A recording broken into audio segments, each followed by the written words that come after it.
যুদ্ধবিরতি জোরদারে চলমান আলোচনার মাঝেই আফগানিস্তানের ভূখণ্ডে গোলাবর্ষণ করেছে পাকিস্তান, এমন গুরুতর অভিযোগ করেছে কাবুল। আফগান সামরিক সূত্র জানিয়েছে যে পাকিস্তান বাহিনী হালকা ও ভারী অস্ত্র ব্যবহার করে বেসামরিক এলাকায় গোলা নিক্ষেপ করেছে। প্রত্যক্ষদর্শীদের বর্ণনা অনুযায়ী গোলার শব্দ প্রায় 10 থেকে 15 মিনিট ধরে চলে। এএফপি প্রতিবেদনে বলা হয়েছে 6 নভেম্বর আফগান সামরিক কর্মকর্তারা ও ঘটনাস্থলে প্রত্যক্ষদর্শীরা এই তথ্য নিশ্চিত করেছে। তবে পাকিস্তান সেনাবাহিনী বিষয়টি নিয়ে তাৎক্ষণিক কোনো মন্তব্য করেনি। সূত্রগুলো বলছে, অপরিপক্ষের ওপর আঘাত না করায় এখন পর্যন্ত তৎক্ষণাৎ উত্তেজনা সামলানো গেলেও পারস্পরিক আশঙ্কা ও অভিযোগ অব্যাহত রয়েছে। গত অক্টোবরের শুরুতে কাবুলে একাধিক বিস্ফোরণের পর দুই দেশের সীমান্তে তীব্র সংঘর্ষ ঘটে। জাতিসংঘ জানায় এই সংঘাতে অন্তত 70 জন নিহত হয়েছে।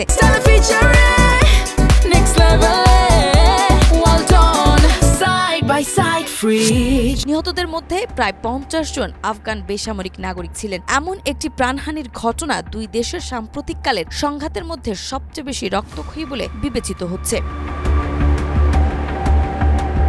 আফগান সরকার 2021 সালে কাবুলে ক্ষমতায় ফেরার পর থেকে ইসলামাবাদ ও কাবুলের সম্পর্ক ধীরে ধীরে খারাপের দিকে যায়। বিশেষ করে সীমান্তবর্তী অঞ্চলগুলোতে জঙ্গি তৎপরতা ও নিরাপত্তা উদ্বেগকে কেন্দ্র করে একে অপরের বিরুদ্ধে পাল্টাপাল্টি হামলার ঘটনা বেড়েছে। সংঘাত থামানোর চেষ্টা হিসেবে তুরস্ক ও কাতারের মধ্যস্থতায় গত 19 অক্টোবর দোহায় ইসলামাবাদ ও কাবুল একটি যুদ্ধবিরতি চুক্তিতে পৌঁছায়। তবে সাম্প্রতিককালে তুরস্কে সেই চুক্তি চূড়ায়িত করতে আয়োজিত আলোচনায় গত সপ্তাহে আটকে যায়। উভয় পক্ষ একে অপরকে অবিশ্বাসী আচরণ করার অভিযোগও করেছে এবং ইস্তাম্বুলের পুনরায় আলোচনার কথা থাকলেও স্থানীয় সময় রাত পর্যন্ত জানা যায়নি যে নির্ধারিত বৈঠকটি বাস্তবে অনুষ্ঠিত হয়েছে কিনা। রাজনৈতিক টানাপোড়েন ও সংশয় কাটলে পরিস্থিতি শান্ত হতে পারে, আর আলোচনা ব্যর্থ হলে সামরিক সংঘাত আরও ধারালো রূপ নিতে পারে বলে উভয় পক্ষেরই হুঁশিয়ারি দিয়েছে।